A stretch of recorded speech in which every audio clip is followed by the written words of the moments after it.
Hi, the narrator here. I have a very interesting story for you. Please subscribe if you want more exciting stories. Let's begin. Okay, so this happened when I was around 9 years old, 25 now, and it's something I will never forget. It gives me goosebumps to this day. I live in a terraced house, 4 houses combined, and my neighbors and I each have our own little patio. There's a small road 10 meters from my yard where people do their Sunday walks and so on. Only a small fence separates my small yard and patio from that road. I live in a pretty crowded area with several of these terraced houses spread around in my neighborhood, so seeing people walking on that road is pretty normal for me. Seeing random people standing on my patio is not. When I was 9, I usually got home from school about an hour before my mom got home from work. I live maybe 50 meters away from school, so my mom figured I was mature enough to be home alone for around an hour before she got home. This one day, I got home from school. I did the usual thing, which was to make sure I locked the front door and double-checked that the back door leading to the patio was also locked. I was 9. Being alone was a little scary, even though it was in the middle of the day and only for 1 hour. I then rushed to my room upstairs to play as much PlayStation as possible before my mom came home and made me do homework. While playing, I heard this noise coming from outside my window. My room was located 1 floor over the patio, with a view to the road I told you about before. It was kinda like the sound of a cat. But my cat had been missing for over 3 months. Hope sparked, and I thought, OMG, did he finally come back? I ran downstairs to check if it was my cat, but the sight that met me gives me goosebumps just writing this. There was a guy standing on my patio. A tall guy with black hair covering half of his eyes, making him look like a male version of the Ring Women or something. I could hear him making high-pitched sounds, almost like a cat meowing. A brown liquid was running down from his mouth, and I could see him spitting out my dad's stomped cigarettes.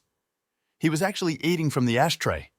I was frozen observing this, eventually snapped out of it and screamed so loud that the man must have heard it. He didn't react, he kept on eating from the ashtray.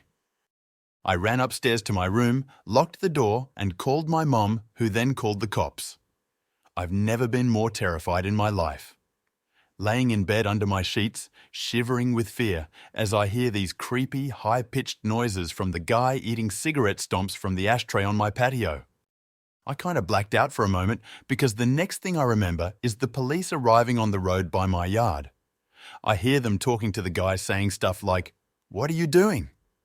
Get over here or we will come down and arrest you," and so on. He didn't respond, but the high-pitched sounds was more frequent and louder. I decided to look through the window, feeling safe now that the cops were there. I could see 2 police officers standing by my fence, 1 man and a woman. I did not see the creepy man, however, because he was standing directly 1 story under me and my field of view. The police jumped the fence, and I remember hearing the creepy guy screaming louder than anything I've ever heard before. He charged the female police officer with full force, and he knocked her out cold. The male officer then immediately tased the guy, leaving him shaking on the ground, screaming still. The policeman struggled to keep him on the ground while putting handcuffs on him, but eventually made it. After a while, he managed to wake up the female police officer, who seemed to be badly hurt. He called for backup and an ambulance, and then he sees me standing in the window above him. The expression on my face must have been something else, because he just looked at me and said, "I sure as hell hope you didn't see all that." I started to cry. By this time, neighbors started to arrive, wondering what the hell was going on.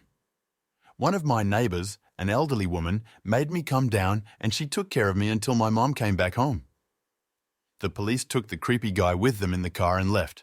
Before they left, they promised to come back and talk to us about what had happened. This is where the story takes an unexpected turn. The male police officer came back later that night and sat down with me and my mom to talk. He explained that the guy on my patio was actually diagnosed with severe autism. He had escaped a facility where mentally challenged people lived, located around 5 kilometers from where I live. He explained that the guy had actually been living in my house 5 years ago, but he had been forced to move when his mom, his only caretaker, died. The poor guy probably thought he would find his mom in my house. He missed the routines and he missed living there with his mom. The police had to move him from the house that time 5 years ago because he was extremely strong. From what I heard, he had extreme tensions in the body because of the autism, making his muscles grow stronger and stronger throughout the years. This was the reason he reacted the way he did when the police came this day. Still frightened, I told the police officer that he needed to make sure this would never happen again. He promised it wouldn't. After a few sleepless nights, my life got back to normal. The years went by and the guy didn't come back, until 1 year ago. At this time, my mom and dad had moved out. I bought the house from them and I'm still living there today. I was enjoying my morning coffee on the patio when I see this random guy stopping on the road by my fence. He just stands there, looking at me. I look at him and give him a nod. And then I hear the high-pitched noises. Holy shit, it's him. His hair had turned grey, but the high-pitched sounds made me realize. My heart started racing, and I instantly remembered the reason why he was back. I realized that he must have managed to escape again. Because I kept my cool a bit longer then when was 9, I started to realize how sorry I felt for the guy. 16 years later, and he was back to look for his mom. I decided to carefully ask him if he wanted to come down to the patio. He instantly jumped the fence. I started to think he would knock me out like he did to that police officer. He didn't. He smiled. He looked at me and smiled. I offered him to sit down. He didn't respond. I offered him to come inside. He started laughing. We went inside.